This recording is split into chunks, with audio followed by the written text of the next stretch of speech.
Bonjour Agnès, Bonjour. bienvenue à nouveau au MO où tu animes des ateliers depuis bien longtemps maintenant, Ouais, quasiment depuis l'ouverture, je crois. depuis Avec grand l'ouverture. plaisir, toujours. Voilà, et qui marche toujours aussi bien. Donc on est ravis de te retrouver à nouveau cette saison pour deux ateliers. Alors on va parler d'abord d'un atelier qui s'appelle Écrire à partir de ses souvenirs. Vaste sujet que les souvenirs, grande inspiration pour les écrivains.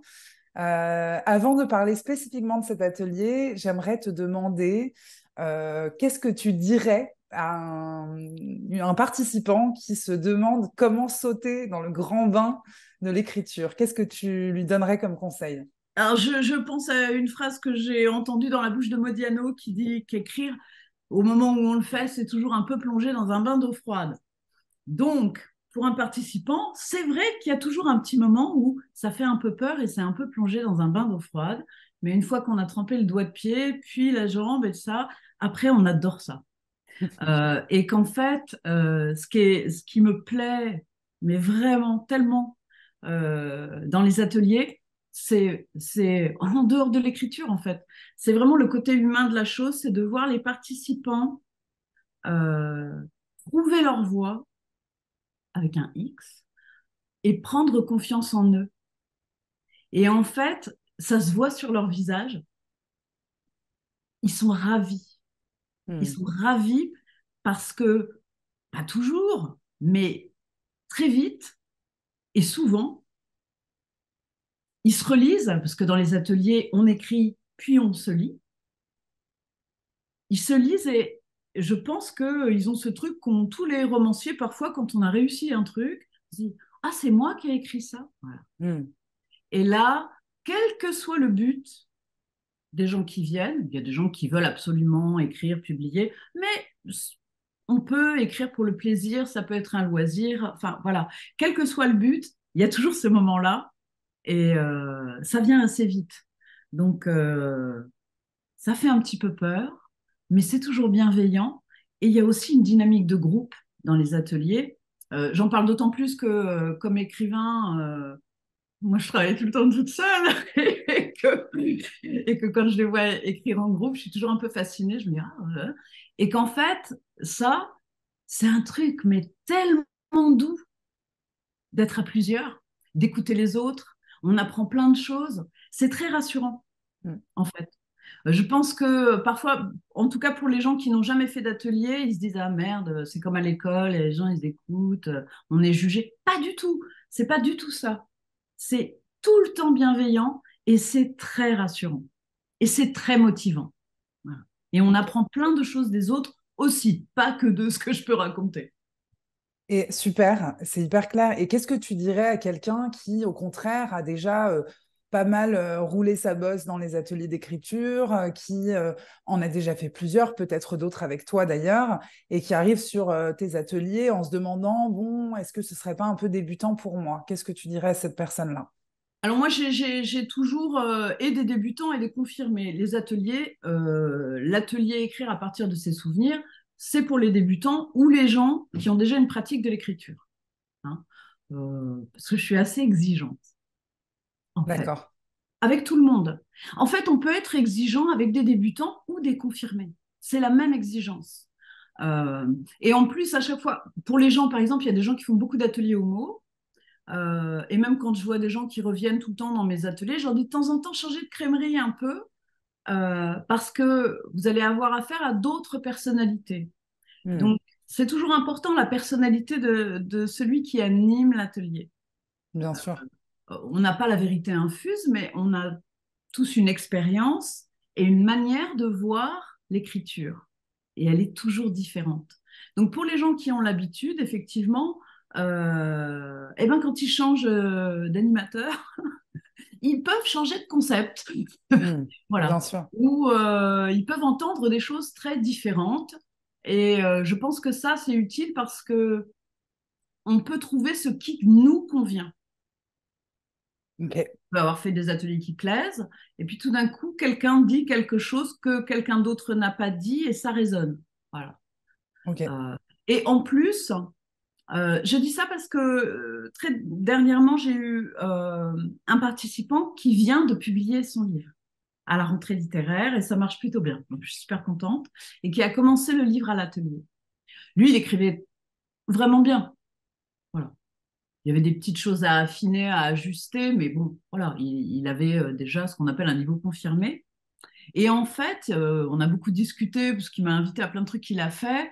Et il m'a dit ce qui m'a vraiment fait du bien, c'est que quand il fallait lire les textes produits pendant l'atelier, quand il a senti que ça suscitait l'intérêt des autres, ça lui a donné la confiance qu'il n'avait pas.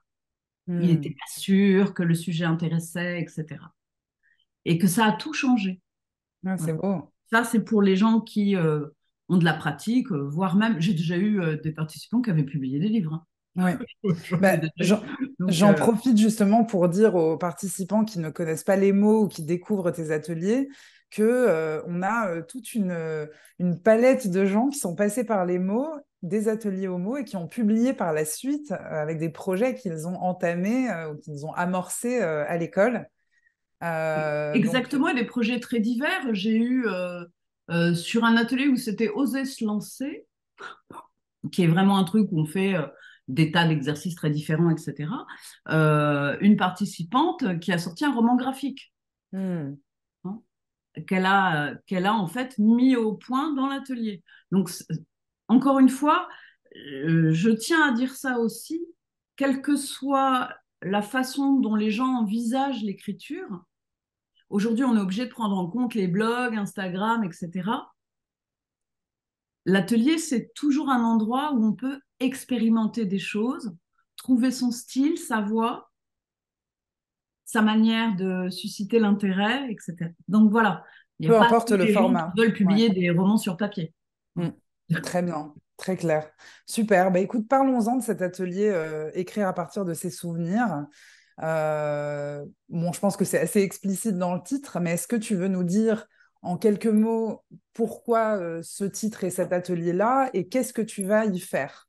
Alors, c'est la première fois que je fais un atelier intitulé comme ça, pour une raison simple, c'est que je n'arrête pas d'expliquer dans tous les ateliers que je fais qu'un écrivain, c'est d'abord quelqu'un qui se souvient de ce qui s'est passé il y a 30 secondes, du fait d'avoir été chercher le pain le matin ou de sa grand-mère il y a 35 ans. Mais c'est toujours ça la matière. C'est observer, se souvenir, écrire. Donc l'idée et le truc que je tiens à dire tout de suite, c'est que dans cet atelier, on peut venir avec un projet. J'ai eu pas mal de gens qui souvent veulent écrire un récit familial. Donc évidemment, là, on voit, c'est évident, écrire à partir de ses souvenirs auxquels je raconte l'histoire de moi dans ma famille, de quelqu'un de ma famille, de mon adolescence, de ma grand-mère pendant la Seconde Guerre mondiale. Enfin, voilà. Mais, et ça c'est l'autre partie, c'est aussi un atelier qui apprend à écrire de la fiction. Parce que l'écrivain est un petit malin, il se souvient de sa vie et il écrit des livres qui n'ont rien à voir avec sa vie. Hmm. Mais tout est dans les souvenirs. Donc aussi, c'est un atelier où tout le monde pourra avoir vraiment une individualité. C'est-à-dire, vous pouvez venir avec un projet, vous pouvez venir sans projet et on y réfléchit ensemble et on voit l'endroit qui vous excite le plus pour écrire, ou vous venez là pour faire de vos souvenirs de la fiction et transposer ce qu'est le travail du romancier, l'intériorité, tout ce qu'on trimballe toute sa vie, et créer des histoires qui peuvent ne rien avoir à voir de près ou de loin. Je veux dire, on peut être une femme, écrire un personnage masculin, etc. Donc les gens qui veulent faire ça pourront le faire aussi. Et sur les souvenirs, pour détailler, je ne vous fais pas le détail du parcours parce que j'aime bien que les gens aient la surprise. Mais en gros, quand on écrit à partir de ses souvenirs, on se retrouve comme un romancier face à des tas d'enjeux techniques. Il y a des souvenirs qui sont des actions. Il y a des souvenirs qui sont des sensations. Donc, il faut apprendre à écrire les sensations et à écrire l'action. Il y a des souvenirs qui sont du son. Il y a des souvenirs qui sont du goût. Voilà. Donc, il faut savoir écrire tout ça. Le son, la parole, la sensation, quelle qu'elle soit, retranscrire, rendre intéressant et exemplaire pour les autres. Pourquoi on écrit ces souvenirs? je le dis très vite, pour servir de leçon, au bon sens du terme. Quand on lit la vie d'un écrivain, d'un homme politique, d'un personnage historique, on aime s'identifier, ou en tout cas pour sa propre vie, on aime les correspondances. Hein. Et il n'y a pas de vie, si elle est bien racontée, qui soit inintéressante. Tout est intéressant. Donc c'est aussi apprendre les qualités dramatiques qu'on a tous dans les souvenirs. En fait, et c'est je crois ce que j'ai mis dans le résumé qu'il y a sur le site, c'est un trésor. Les souvenirs sont un trésor.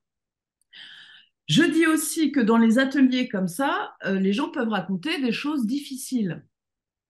Il ne faut pas en avoir peur. Hein. Encore une fois, dans les ateliers, tout est toujours bienveillant.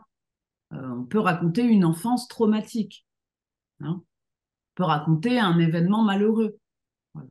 Là aussi, non pas que je crois absolument aux vertus thérapeutiques de l'écriture, mais c'est aussi un atelier où les gens qui ont des choses à sortir peuvent le faire et apprendre à le faire en se rendant justice.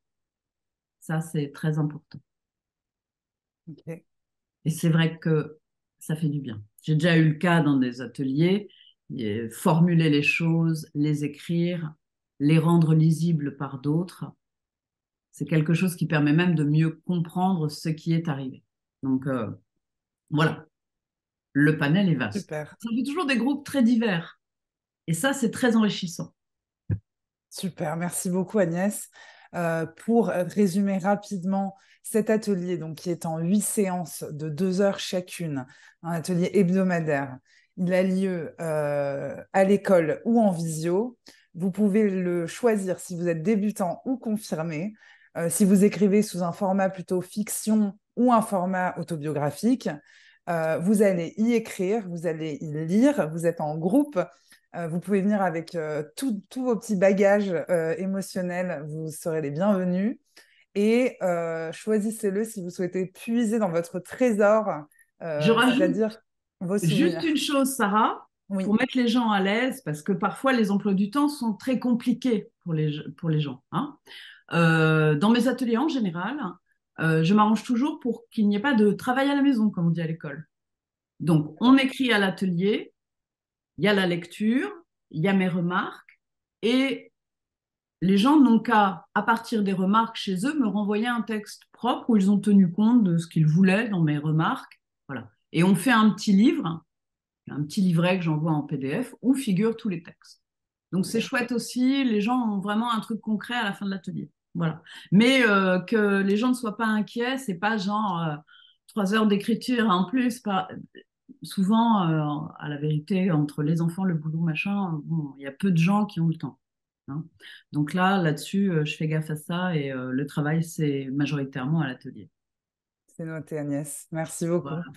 Eh ben, écoutez, je vous dis à bientôt à tous et à toutes. N'hésitez pas à nous appeler au mot si vous avez d'autres questions sur cet atelier et je suis sûre qu'Agnès sera ravie d'y répondre si vous en avez des supplémentaires.